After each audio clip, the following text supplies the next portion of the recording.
looking for a place to call your own, where the sun shines bright and the seeds are sown. Portugal, it's the place to be. Join the community, come and see. Expats Portugal. Hola, boa noite, live from Portugal. Hi, Astrid, how are you? I'm good, Carl. How are you? I'm very well, thank you. It's a bit blustery here again this evening here in Portugal, but it'll pass. It'll pass. Fingers crossed. But yes. the trees have got blossoms. It's coming. I can feel it in the air. It's it's turning. Yes, you're right. The spring, primavera is definitely in the air, is it not? Here in Portugal, Yeah, it's a lovely. It feels like a long overdue feeling. Welcome tonight to Buying Property in Portugal. What to know before you sign? We've got Daniel and Sarah waiting to speak to us. Anything you want to share, Astrid, before we get underway? No. Just hopefully everyone enjoys this new format. They can see that Caldas da Rainha in the chat already is becoming a very popular place. So let's hear what everyone's journey is. But over to you for now, definitely. All right. Thanks a lot, Astrid. Greetings from near Alcobaça from Christine. Getting ready. Yep, chop. Getting ready to buy a house near Caldas da Rainha. Pedder's here as well. Boa noite a todos. It's wet again in País de Galas. Oh well. Interested. Look, Caldas is doing so well. We need some kipper tree houses over that way. Interested in property in Caldas da Rainha. Robert is here. Denise is here. George and Debbie. We'll come back to all your lovely comments a little bit later on. And good evening. Oh, Ed and Sharon in Figueira da Foz this evening. Good to see you both. Let's bring them onto the screen, shall we? First of all, Sarah David from Spartan Effects. How are you, Sarah? Hola, Batard. Or boa noite. It's still Batard, I think. Is it when you need to have dinner first? So is it dark? Well, Daniel will sort this out for us. But is it dark where you are? It is dark. So some say that's boa noite. Some say that's boa noite. So yes, boa noite to you. Igualmente. I might say, although I don't think that's perfectly accurate. How are you? Tudo bem? Yeah, tudo bem. Yeah, very well, thank you. I'm just admiring your background. That looks lovely.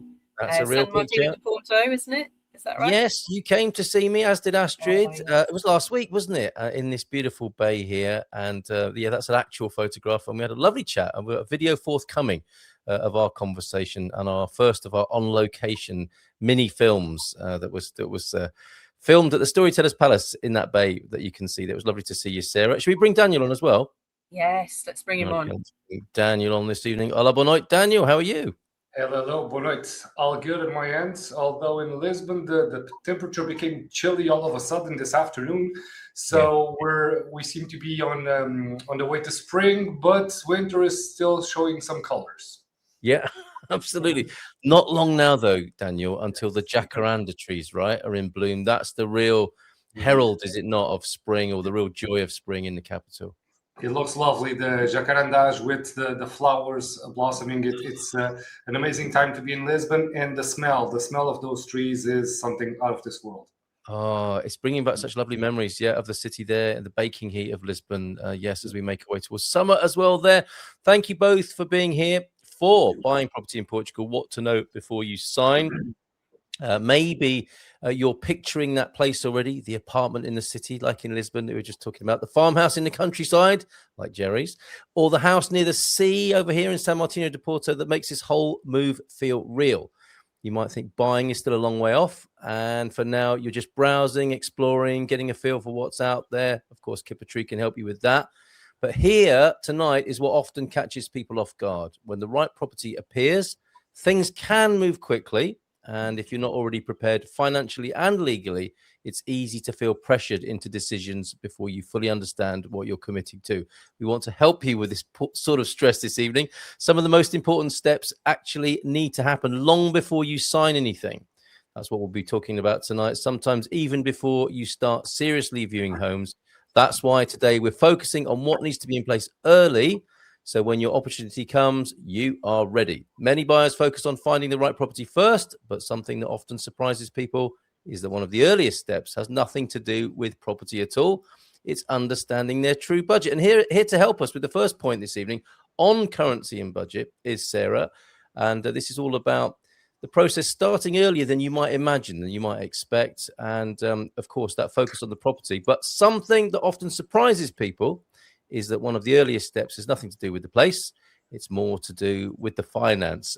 Tell us more, Sarah. Why should buyers think about currency planning before they even start seriously viewing properties in Portugal? And how can exchange rates affect what they can ultimately afford between agreeing a price and completing the purchase? No, absolutely. I mean, I sort of compare us a little bit sometimes to your financial advisor. As you said about budget, you would probably go to someone like that to discuss, can you afford to buy a property? Then you're talking about a mortgage, again, looking at the affordability, can I afford the property? And then the exchange rate should really fit into that, because, you're given a price for the property. But if you're buying in, you've got your US dollars, you've got your pounds, you've got your Canadian dollars, when you actually come to buy, so say, for example, you're buying your property today, when you sign and pay your deposit, when you complete on that property, that's a date in the future. What's the exchange rate going to be at that point? And the reality is, with exchange rate fluctuations, that property can either cost you more or it can cost you less. So it is a factor that you need to bear in when you're budgeting, because if the exchange rate does move against you, and we've seen a lot of volatility over the last couple of years for numerous reasons. I mean, we've got wars, we've got pandemics, we've got interest rate cuts, interest rate announcements, inflation data, all the stuff that we're looking at, tariffs, sort of tariff wars. We can see movements from, 2 to 3% on the smaller side, but then really in the last since the beginning of last year up until the beginning of this year, we saw about nearly a 20% movement. So these can really make a difference on purchasing property, and often it's something that just really gets overlooked. Often it's just the focus on the price on the day, but really that's not the full story when you're looking to actually budget and work out how much this property is actually going to cost me and how can I afford it, and looking at options that you have available. For example, I'm not going to go into too much about sort of what's happening in the market, because you may be watching this in the future and we don't know what's going to happen then. But I was going to ask you, but maybe we'll come back to that with the questions later on. But I think that the reality is that within your sort of time frames, at the moment, these are the levels we're at the moment. So it may be that, even as I said, looking for a couple of percent difference, on a 3% movement on a 250,000 euro property, the difference is nearly sort of over 8,000 US dollars. So again, it's sort of thinking about, yes, we all want a better rate of exchange, but when we see these sort of movements in your favor, it might be optimal to buy a quarter or a half of what you need in advance, and then that spreads your risk over time, because the average that you're buying at. The other thing that we can do is we can lock a rate for a future payment. A lot of people use that when they're buying property. You could lock a rate today for up to 12 months. So if you're buying something off plan in the stage payments, or your completion is in 3 months' time, then you're controlling your budget. You are locked into the rate, even if it moves in your favor. But again, it's more of a budgeting tool. You're securing the rate, but also the 90%, because we only need 10% to lock in that rate, can be held in a higher interest earning account as well. So you can still be earning interest on your main money, but you still have some options available. So again, with all of this, it's a case of looking in advance. You might have more options, and you might actually save money by looking at it like that, rather than just waiting for the rate on the day. For example, if someone said next week you need to make a payment, you are limited by where the rate is at the moment. You have a little choice, if that makes sense. Yeah, absolutely. So we are beginning to look at some of the common mistakes when people find themselves in this predicament when they're thinking of buying, and we'll move towards when they are ready to. That's something to do with, I guess, protecting your budget. Are there any other common mistakes that people might be aware of when it comes to protecting their fund for buying their home and for not getting caught out, basically? I think the other side of moving money is really sort of around compliance, deadlines, and where your money is. And that's another thing about doing the research. Where we find clients have come to us and said they've had issues is they've moved it just through their bank, and that's taken a week for the payment to clear. They've used maybe an online provider, and they found that the money's been blocked because they need to provide compliance documents. And then, some clients has been 2 weeks and they don't know where their money is, and then the money's returned to them. We've got clients who they didn't realize there was limits on how much they can transfer, maybe every day or every month with their banks. Some banks, like brokerage accounts, won't make an international transfer. We had a client who it took 10 days for them to move their money to a different account before they could transfer their money out of the country. The other side of the coin is looking at when you're sending large sums of money to an account that you've never sent before. The other things to bear in mind is that if you don't check the beneficiary details are correct and there's any interception, any fraud or anything like that, as long as it's a valid IBAN number, that money will go. So again, it's important to check the beneficiary, which is something what we do. We always call and check and make sure the details are correct, because there could be human error. There could be, as I said, interception by fraud, or send a small test payment. You'd rather lose 100 euros than 100,000. Again, if it's something that you've an account that you've never sent money to before, and it's obviously harder to get that money back if you send it to the wrong account. So it's really due diligence around, where am I sending the money to? Have I sent the money before? Where the money's been transferred? A lot of times people have done small amounts, whether they're in the home country in America or here in Portugal, and they've gone through fine. Then they come to do the larger transfers for a property purchase, and that's where the bank needs more authorization. Do you need to sign a form? Suddenly you need to be in branch to do that. Things like this that you haven't anticipated because you've not done it before, or you've done small amounts. So you think, well, I've made transfers before and it's been fine. When you start making smaller, larger amounts, more and more authorization of documents and things like that is needed.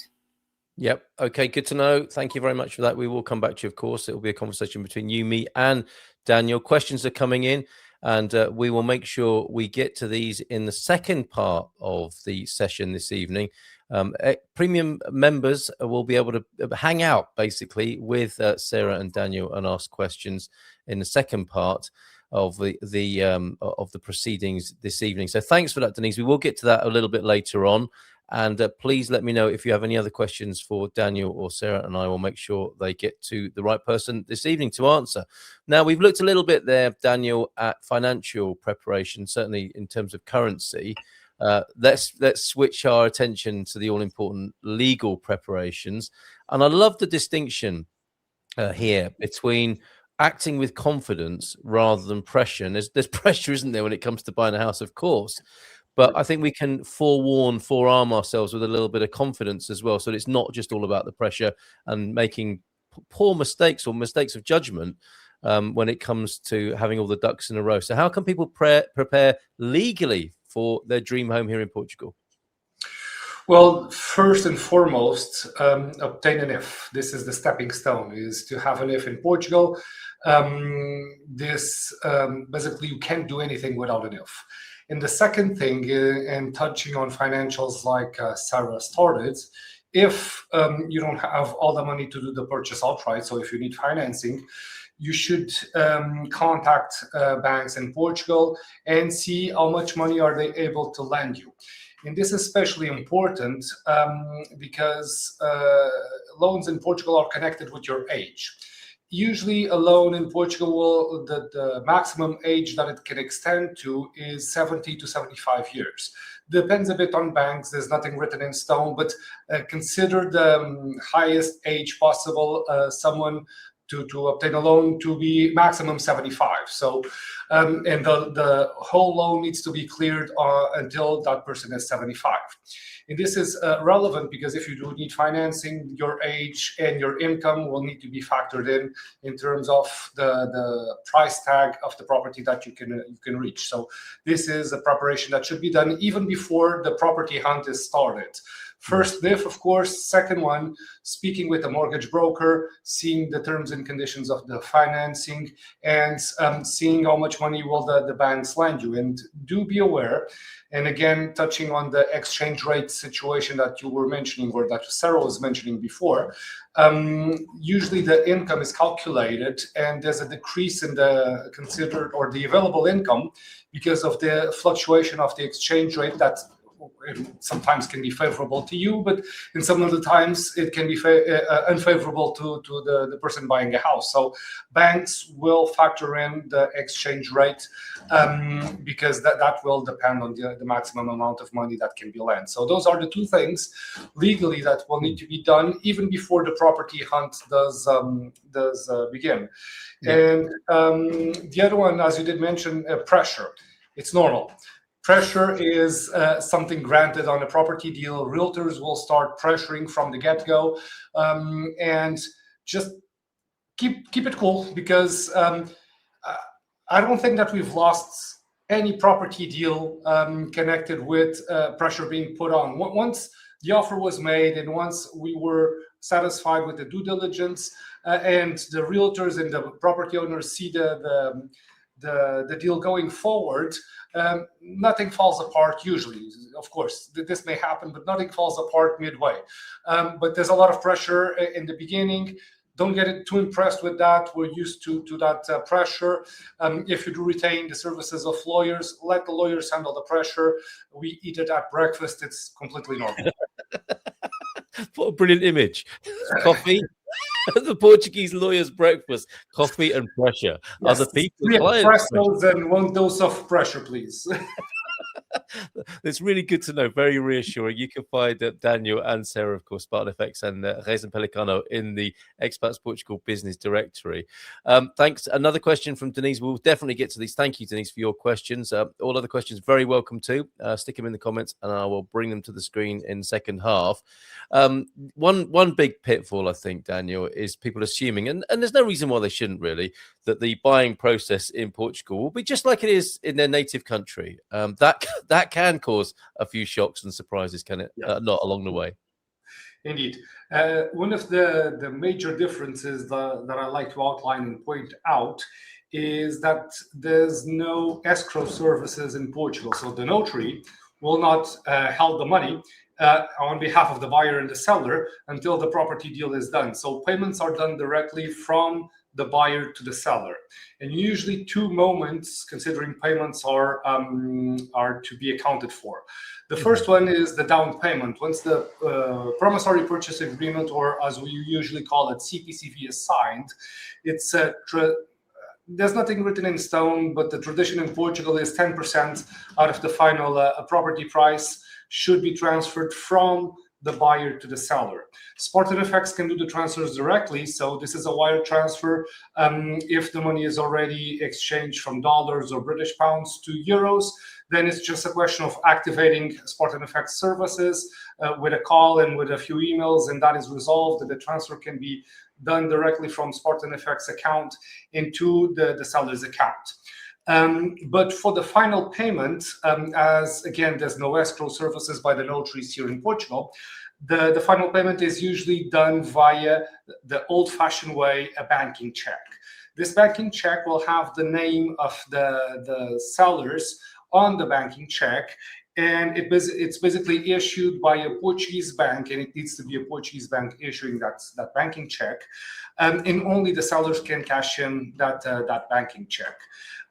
If the buyers still don't have a bank account in Portugal, we do have what's called a client's account that can hold funds of our clients until the necessary time comes up. So let's say a property that is 500K.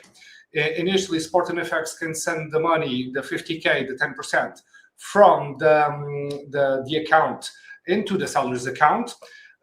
For the final closing, if the people buying the property still don't have a Portuguese bank account, Spartan FX can send the money, the 450K remaining, into our client's account. Me and Rodolfo, my business partner, will issue a banking check with the name of the seller. We will pick up the banking check on the day of the deed from our own bank, and we'll take it into the deed. And the deed is a very close contact, eye-to-eye situation. This, again, it's a big difference between what happens in the UK and the US. because everyone will be sitting down at the same table. And the deed is signed in the presence of the seller, of the buyer, or the representatives of the parties. And the banking check will be provided, the house keys are provided back, and the property acquisition taxes will be paid on that moment as well. So the money flows and moving the money needs to be planned in advance, because, well, it's a lot of money being moved around. And if not, things can go sideways and the property deed may be postponed to a later date. So if everything is properly prepared, it will run smoothly, but this needs to be done with a strategy. And again, no conveyancing services, no escrow services in Portugal. Payments are done directly to the sellers. And this emphasizes what we usually do in the beginning of the process, and this is due diligence on the property documents as well as the people selling the property. Because as there's no escrow, the risk does increase. And again, we need to ascertain who are we dealing with. Are these people trustworthy? Do they have any debts to Social Security, tax authorities? And the property as well. Are the property documents all okay before contracts are signed and money swaps hands? So this is a big difference between processes. Yes, as well as eating the pressure, this is where you're earning your money, isn't it? Is the independent legal support, and very important. We should reiterate, shouldn't we, the importance of independent legal support. And when real estate agents say, "Oh, it's not a problem, you can just use our people," or "We know someone who's really good, you can use," make sure you've got somebody independent who you trust, who's going to do the due diligence that Daniel talks about there. Do you want to add to that, Daniel? Yes, sure. Lawyers that are working for the real estate company, and I'll state the obvious, are working for the real estate company. Their final client is the real estate company.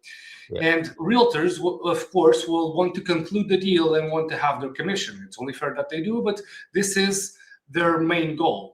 And the way that realtors do face their job here in Portugal is introducing A to B. And if things go sideways, they'll wash their hands and say, well, that's up to the seller and the buyer to agree. And if they can't agree, let the court sort the situation out. So this is where we step in and try to avoid things going sideways or eventually potential court litigation, because courts in Portugal are unfortunately well known to be slow. So avoiding problems from the onset is really, really important. As the lawyers that will eventually do the contract for the real estate agency, the CTCV, their best interest is to have the contract as simple as possible, because if you do introduce complexity to the contract, well, the parties will start negotiating back and forth. So if you see the contracts that are produced by the real estate agencies, they are bare minimum essentials. If so, some of them don't even have the essentials. And this may lead into a disastrous property deal. So to avoid that, having legal independent counsel is indeed, I would say, something to consider, because otherwise surprises may happen in the future, especially if the property is being acquired without the intervention of a bank. Because when there's a loan, at least the bank will go there, will do a property inspection, and will ascertain if the property is indeed valued to the amount that is being transactioned. So whenever the bank is included, at least there's a third party that wants to secure the asset and, of course, their money. This is the bank. And it provides an additional somewhat protection into the property deal, but it's not granted because, well, banks are securing just the asset and not the rest behind it. So it's something to consider as well. If there's no bank included, definitely get independent legal counsel. Very good, very good. And just to note there that the bank's report will be a valuation report to protect them. It's not an engineering or structural report for you as the buyer, is it? It doesn't infer that in any way. Or the only thing that they are concerned is if the property is well priced in terms of the loan that they are provided. This is the concern of the bank. But at least they usually go there, they'll see the blueprints. If they do their job correctly, they will measure the property up to see if the areas do coincide. So there's a small degree of control if there's a bank included, but again, the banks are securing their position and not the buyers or the sellers. Yep, funnily enough. Yes, okay. And of course, we can help with a report on the property in our business directory. And again, you can get the professional help of a team, an expert who will look at the property to make sure you know what you're getting into, basically. Highly recommendable to have the Yes, property inspected. and it's not usual either, is it, in Portugal? It's a sort of thing that many foreigners will probably be surprised to hear as well. Yes. It's required in some countries, isn't it? But not in Portugal, not a requirement, but it is a service that's now No. available. It's Yeah, not a legal requirement, and it's being introduced in the property market with the foreigners buying property in Portugal, and that's quite fortunate because 5 years ago, no one heard about property inspections, and we faced a lot of opposition when we would like to introduce a property inspection. But nowadays, people have heard about it. They know that this is a thing, and it's becoming, I wouldn't say it's becoming the norm, but at least people are aware that at least foreigners like to have the property inspected by an architect or by an engineer before the contract is done. And this is another important bit, because usually as the property purchase process is structured in the UK and the US, allows people to remove themselves out of the property deal if the inspection it does find something wrong, and then eventually the price can be renegotiated. This is not the case here in Portugal. So the usual timeline is offer is accepted, property should be inspected right away. So securing the services of a property inspector should be done before even doing the offer. Once the offer is accepted, the property inspector should be in the property within 2 or 3 days. The property is indeed inspected. If everything is okay, then that's fine. If the property inspector finds something that was not disclosed, then the price can be renegotiated. But this is before the contract is signed and before the money swap ends, because once the CPCV is signed, this is locked in, the price is locked in, and it's really difficult to for the purchasing clients to remove themselves out of that position. So all ducks really need to be in a row before contract is signed and before the money swap ends. Thank you for that timeline. That's really helpful. And these are the legally binding points as well that you're referring to, right? Yes. So can we highlight that? When does it all become legally binding? What do people need to look out for, in a situation where they might lose their money? Opposed to what realtors say, it's with the CPCV. It's not with the reservation. I've stated time and time again in these webinars that please avoid reservations at all costs. They can be an interesting tool to use as long as the reservation is well done and the terms and conditions of the reservation in terms of getting the money back are well drafted. Because what we see in the market is reservations that are vague or opaque in terms of getting the money back for the people buying the property. And this is a risk. And the other risk is the reservation is being signed between the people buying the property, or usually is being signed between the people that are buying the property and the realtors. But the problem with this is, if the property is being publicized in other real estate agencies, that listing being removed from that real estate agency, it's just 1 out of 3, 4, 5 real estate agencies that are selling the property. And if the reservation is only signed between the seller and the real estate agency, it only binds the real estate agency. So if the seller decides to sell the property to someone else, he can do it because, the reservation is not binding. So if possible, let's avoid reservations at all costs, because they only favor realtors. They do not favor the property transaction. They do not favor the buyer. So my advice is keep away from them unless in very specific conditions where an extended timeline needs to be put forward for a thorough property inspection, or something is off that needs to still be renegotiated. So the key moment in terms of legally binding is the CPCV, or the promissory purchase agreement, because until that contract is signed and the down payment is paid, the seller can indeed sell the property to someone else. And if they do, they will not, nothing will happen. But once the CPCV is signed and the down payment is paid, if the seller decides not to sell the property or to sell the property to someone else, a serious penalty will occur. And this is the down payment being paid in double. So again, on the example of the 500K property, 50K down deposit. If the seller sells the property to someone else, as a penalty, he will need to pay back the buyer 100K. So the initial 50K paid plus a penalty of 50K. And this is what keeps the sellers in check in terms of selling the property to someone else. And if there's a big hiatus between the time that the CPCV is signed and the final deed is done, we recommend one extra caution or procedure, and this is the provisional registry out of the CPCV.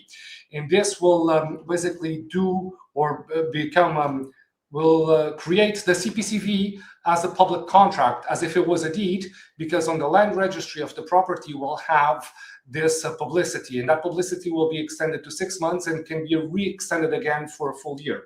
So at the end of the day, if it's a quick transaction, let's say 2 to 3 months, the closing window, usually we do not bother in registering the contracts because there's no need for it.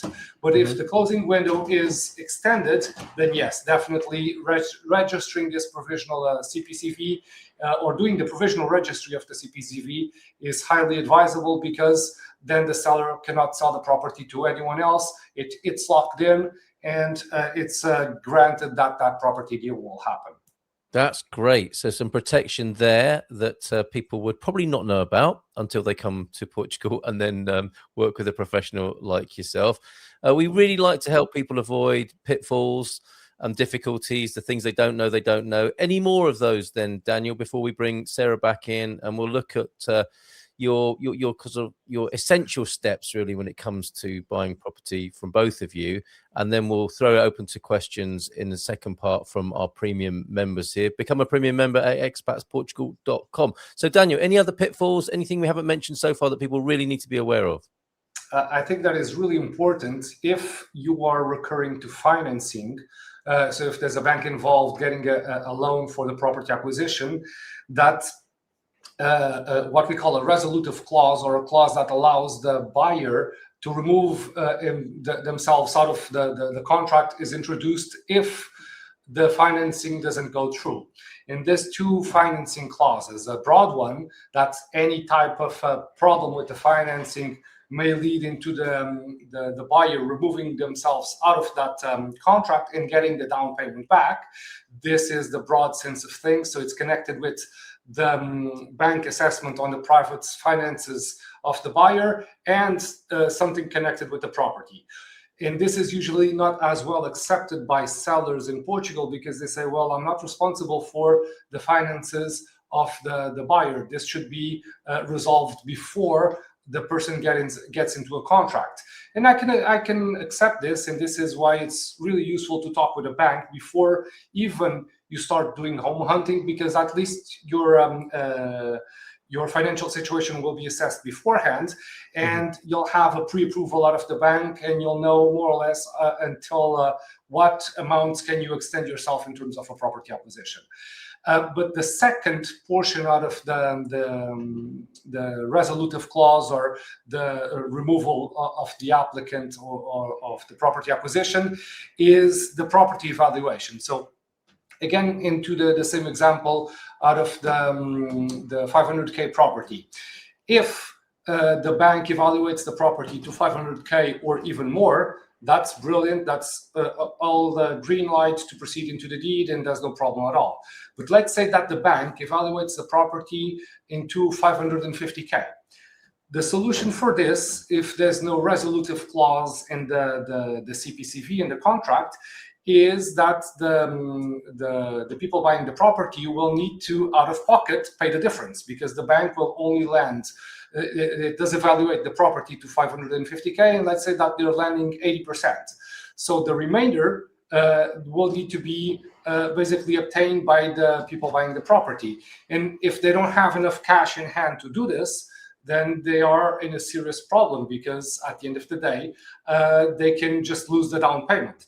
So having this resolutive clause is really important, especially with the portion connected with the property evaluation. We usually draft the clause stating the following, that the property is evaluated. If the first evaluation doesn't have what it takes, then a second evaluation is requested. If the second evaluation still doesn't reach the final amount that is needed, then the two things can happen. Either the buyer removes himself out of the contract and gets the money back, or the parties will renegotiate the property price until the price that is the second evaluation. And then the situation is sorted out. But if this clause is not inserted in the contract, then this can be really financially harmful for the buyer, because he can get into a desperate situation that he will lose the down payment. And if this is the case, if the seller is not accepting a resolutive clause connected with the banking evaluation, then step away out of that property deal at all, because otherwise the risk is just too much. And again, this is connected with the property. So the seller cannot say, well, I don't have anything to do with this because, well, it's the property and the property price. So they just cannot wash their hands and state that it's not their problem. It is, because then the property was incorrectly priced in the market. And the way to ascertain this is with this property evaluation that the banks will do. And if the seller is not comfortable in having this clause, then just step away at all and don't even contract with this person, and just find someone else that you can buy the property from with this resolutive clause. It's really important. Very good, very interesting, and a red flag situation there to be observed and dealt with. Very good, Daniel. Thank you very much. Let's conclude before we go to our premium member questions with your top tips, basically. And what we're trying to do here is to turn anxiety and fear into awareness. And really, if you could give me your closing comments for this first part, with the keywords, what's going to make things smoother, safer, and more secure. So let's start with you, Sarah, on that. We need you unmuted, Sarah. Thoughtfully muting up for us between going back to Zoom, and I'm on mute. mute. You're fine. We can hear you now. I think one thing, just before I touch on the tips, is just what Daniel was saying, which is a little bit different, obviously, in Portugal, is that you do generally pay to a seller, whereas the majority of clients that we've dealt with over the years buying in foreign countries, it does go into escrow or the lawyer's account. And so that's where it's a little bit different. And obviously transferring large sums of money, even smaller amounts, it's not just all the other bits around it, but it's a lot of money that, you press the button. If you were doing it just online, where's it gone? Into the abyss. Where is my money? Like it's a stressful thing. And especially if it's then going on to a seller as well, which is a little bit different, that you might not be used to. The other thing we have is extra tracking on the payment. So we can tell clients when it's in the seller's account. So if they say it's not there, we can say, yes, it is. So there is yes, it is. Yeah. Okay. Very good. Very good. So I think that the tips would be is that you don't underestimate exchange rate movements. Even if you decide to leave it to closer to the time, that's not a problem. But then that's a decision that you're making. At least it's an informed decision that you're keeping an eye on the exchange rates. You have a little bit more options available to you.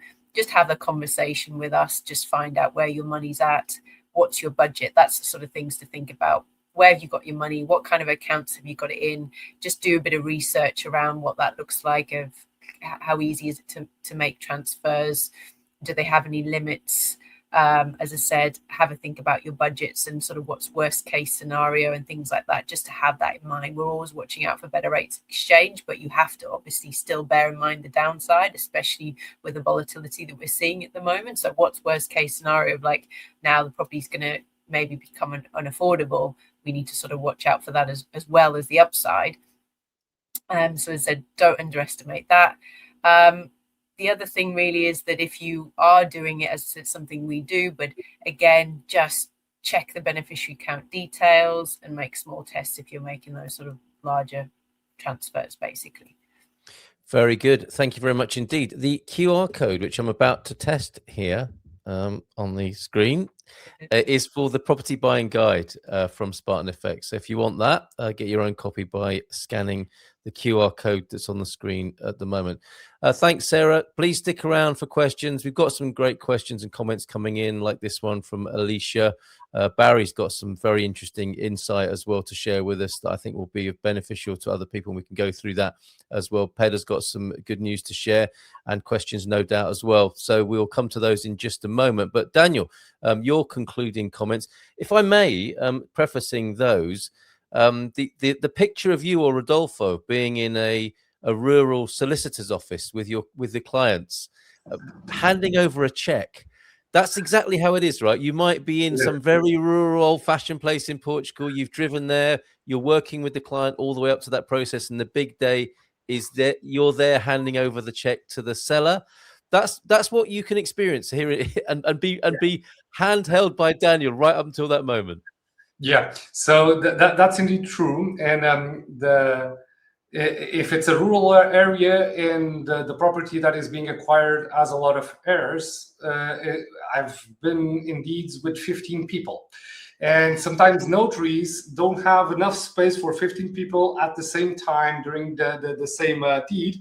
So it's a carousel of people walking in and walking out, and their representatives and the cousins that they don't speak amongst them because some problem dividing the assets and so on. So it can be funny, but it's really what happens. It's one physical banking check for the closing, and everyone sitting down on the table at the same time.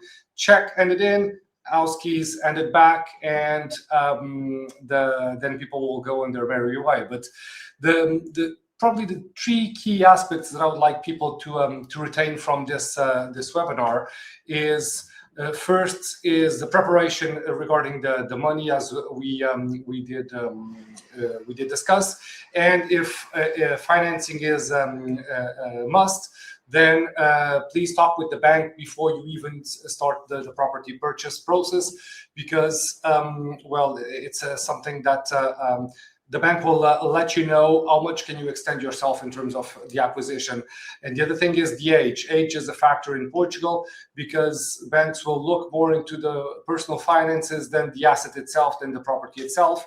So again, 75, it's what can be expected. The other aspect is due diligence on the property documents. It's really important because we do our due diligence report. We send it to the client before any contract is signing, before any money swaps hands, and this allows the client to, well, basically desist or give up on the process if the property documents are not okay, and this may avoid a really nasty surprise at the end. The other thing is probably not skipping the promissory purchase agreement, because it's legally admissible in Portugal to jump straight away into the deed. But the time between moving the money, preparing everything, until the deed, if you don't have a promissory purchase agreement, you're not secured, and the seller can sell the property to someone else. And there's one of the risks as well in the contracts that we do, as they are highly protective of the buyer. We insert a lot of clauses that the seller is signing, and it's stating that you conveyed all the information, that the information is truthful. And if something was not disclosed that it should have been, then we have legal traction to sue on a later stage. So do not skip the CPCV. And what else? Purchase costs, taxes. On the day of the deed, the taxes for the property acquisition, IMT, will need to be paid. There's some discussions regarding increasing the IMT in Portugal for non-tax residents. That was not approved yet, but the maximum that the purchase costs in terms of the purchase tax costs can be is 7% at the moment. But it can be lower than that if the property is a 300K, 400K property. So it depends on the property price. and it goes up as the property price goes up as well. And the maximum that we have at the moment is 7%. And then the other costs will be notary fees. The notary fees are paid on the day of the deed. They vary widely from a notary to notary.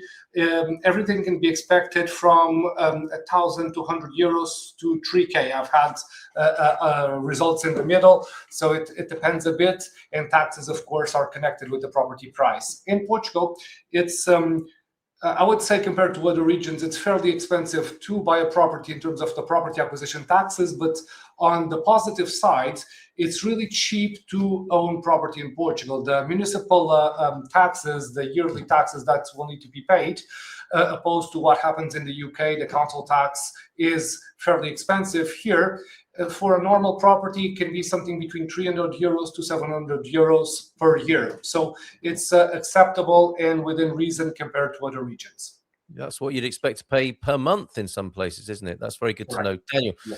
And Sarah, thank you very much indeed. This is buying property in Portugal, what you need to know before you sign. And I think both of you have nailed that tonight. And we have some questions. So we'll come to those in just a moment. But for the time being, thank you for watching this on YouTube. If you have, think about becoming an Expats Portugal premium member at expatsportugal.com. Then you'll be able to hang out with us after in the session when we do the webinar on a Thursday evening. You'll be able to hang out with our speakers and ask questions directly of them. So let's do that. And we'll see you after this.